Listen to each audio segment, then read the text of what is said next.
वैशाली जी आगे पढ़िए। हरिओम अर्पिता। हरिओम सब योगियों को। हम लोग गीता का 7वां अध्याय पढ़ रहे हैं। इसमें हम लोग ज्ञान विज्ञान योग, उसमें श्लोक नंबर 19 पढ़ेंगे। 19वां नंबर श्लोक। इसमें भगवान बोल रहे हैं, श्री भगवान उवाच बहुनाम जन्मनामन्ते ज्ञानवान् मां प्रपद्यते वासुदेवः सर्वमिति स महात्मा सुदुर्लभः। बहुनाम जन्मनामन्ते ज्ञानवान् मां प्रपद्यते वासुदेवः सर्वमिति स महात्मा सुदुर्लभः। बहुत जन्मों के अंत के जन्म में तत्व ज्ञान को प्राप्त पुरुष सब कुछ वासुदेव ही है, इस प्रकार मुझको भजता है, वह महात्मा अत्यंत दुर्लभ है। हरिओम।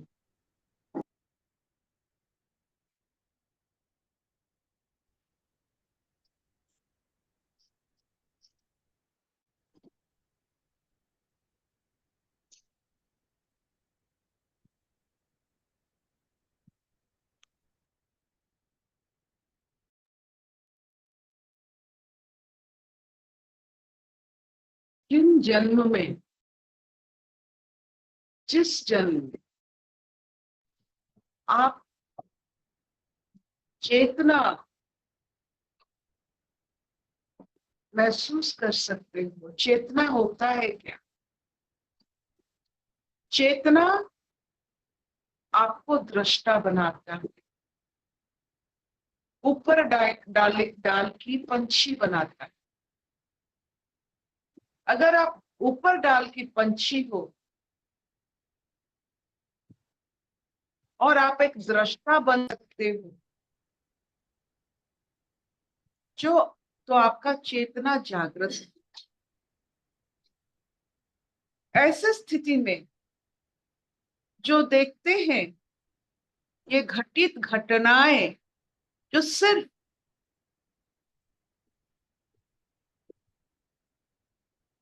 ऊपर डाल में बैठकर देखने की उनमें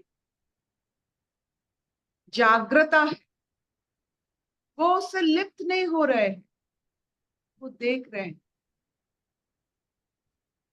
उनके साथ में घटित घटना को भी वो देख रहे हैं। मानो उनका जागृत अवस्था चेतना अलग है और घटित कर्म उनका जो प्रारब्ध है वो अलग है। अपने प्रारब्धों को देखना घटनाओं के कार्यक्रम या क्रम में, वो है चेतना को अनुभव। जिनकी चेतना जागृत होते हैं उससे हम ज्ञानी कहते हैं। लाखों जन्मों के बाद बहुत सारे नियम निष्ठा संसार में रहने के बाद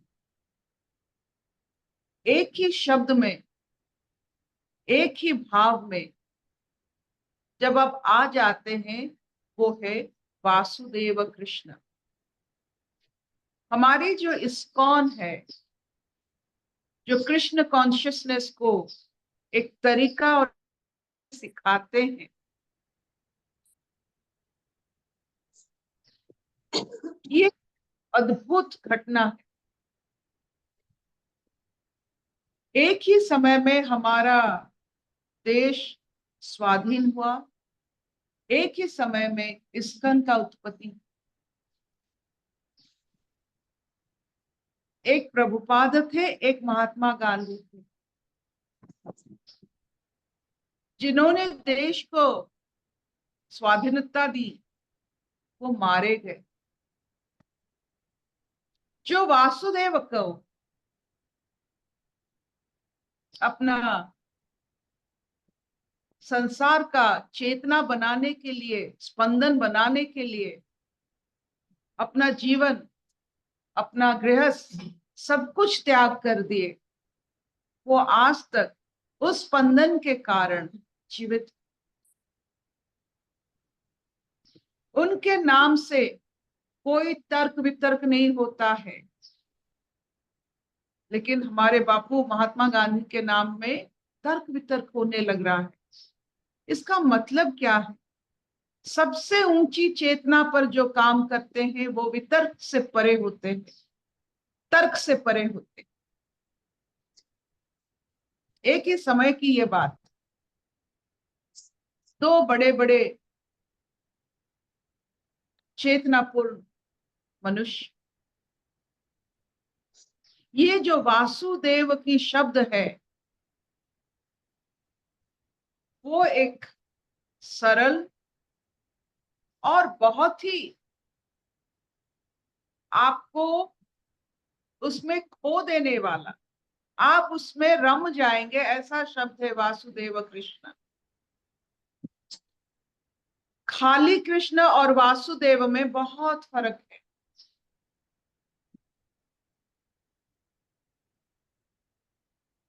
इसका मतलब वासुदेव का यही अर्थ होता है और आपका अर्थ बदलता है। आपकी जब चेतना जितनी जितनी जागृत होती है आपकी अर्थ भी बदलता है। आप कैसे वासुदेव को महसूस करते हो और वो महसूस से आपका जीवन और आपका संसार कैसा है, वो आपका स्टाइल है। जैसे आप देश को कैसे मानते हो, देश की हर एक कण को आप कैसे मान्यता देते हो, वो आपकी स्टाइल है। देशभक्ति एक स्टाइल होती है। वैसे मनुष्य जीवन में वासुदेव में रुचि रखना, वो आपकी स्पंदन, आपकी हर अणु का स्टोरी बताता है। जो वासुदेव में अपने आप को निछावर कर सकते हैं और वासुदेव को ही सारा संसार मानते हैं, ये सिर्फ कृष्ण कॉन्शियसनेस से हो सकता है। ये एक तरीका है। इतना प्यार, इतना जो कहते हैं लगाव जिसके वासुदेव से होता है, वो देखिए जब हम ईश्वर मानते हैं तो ये एक सूक्ष्म तत्व हो जाता है। ईश्वर को हम कोई भी रूप दे देते हैं, लेकिन वासुदेव कृष्ण से क्या होता है ना, उसमें एक बहुत सुंदर प्यार, प्रेम जो कहते हैं, माधुर्य, मधुरता इसमें लग जाती है। तो आपके जीवन की तत्व में मधुरता, प्रेम रहती है जब आप वासुदेव में लीन हो जाते हो। ईश्वर तत्व में प्रेम का थोड़ा अभाव रहता है। ये जो प्रेम का तत्व जो वासुदेव के लिए हमारे मन में जागृत होता है, और गांधीर्य भी, और इसी से अगर हमारा संसार बन जाता है, जो हम देखते हैं अपने वासुदेव का एक रूप है। जब ये हम जान लेते हैं, यहाँ तक पहुंचने के लिए बहुत जन्म लेना पड़ता है। और जिनको ये प्राप्ति हो गई है, आपकी लाखों जन्म की साधना की ये लक्षण है।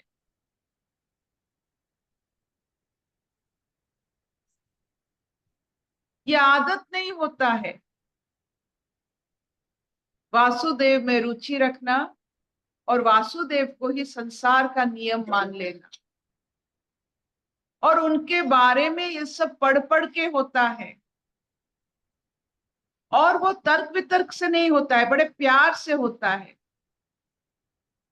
हमने देखा है जो कृष्ण कॉन्शियसनेस में थोड़ा बहुत अपना जीवन बिताते हैं, वो कैसे भी होंगे, लेकिन उनमें एक श्रद्धा, प्रेम, ये भाव जागृत रहता है। वो निर्मोही है लेकिन उसके साथ प्रेमी भी होते हैं। ये अजीब एक अवस्था मैंने देखा है इस्कोनाइट्स के बीच में। और वो जब भागवत पाठ करते हैं, चाहे वो भगवत गीता हो या भागवत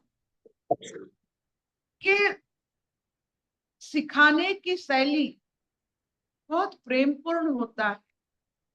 अपने आप को वो वासुदेव कृष्ण के रस में एक फूल की माला लेकर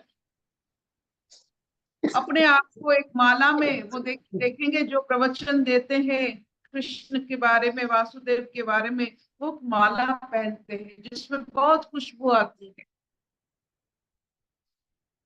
इसका मतलब है वो हर एक संसार की अनुभूति को कृष्ण मानते हैं,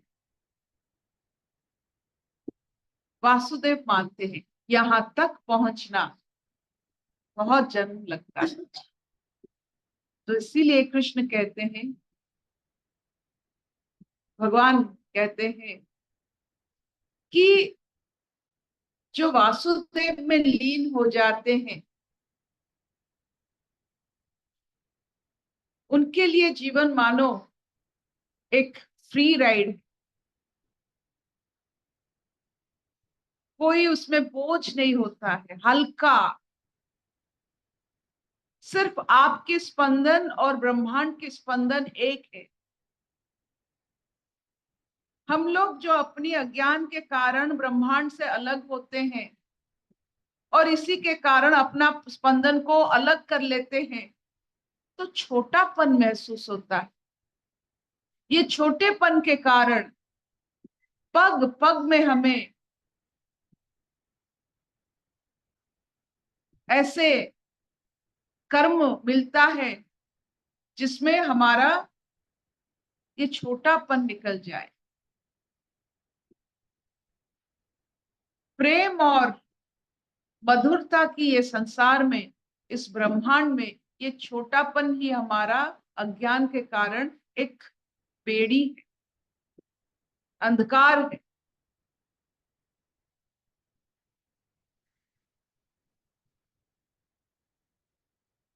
क्या इतना चलेगा? हाँ हाँ अर्पिता। Will this do? हाँ मामा चलेगा।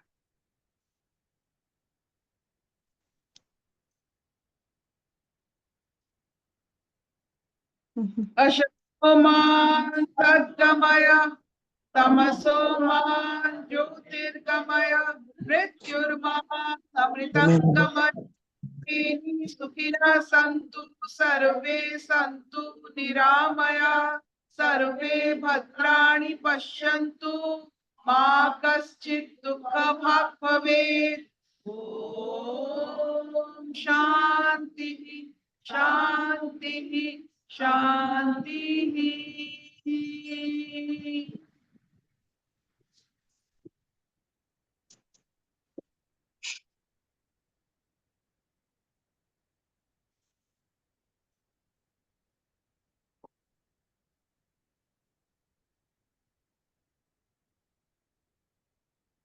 और सबसे बड़ी बात है, ये चेतना ना इंफॉर्मेशन से बनती है ना ज्ञान से बनती है। चेतना चेतना से बनती है, अग्नि अग्नि से बनती है। जैसे आप कैंडल लेते हो, एक एक अग्नि से दूसरे अग्नि को आप जला सकते हो। वो कैंडल की जो नाड़ी जो ये है उसमें जलता नहीं है, अग्नि अग्नि को जलाता है। वैसे चेतना चेतना को जलाता है। तो एक बार कोई चेतनापूर्ण इंसान से मिल लोगे, आपका चेतना जागृत हो जाएगा।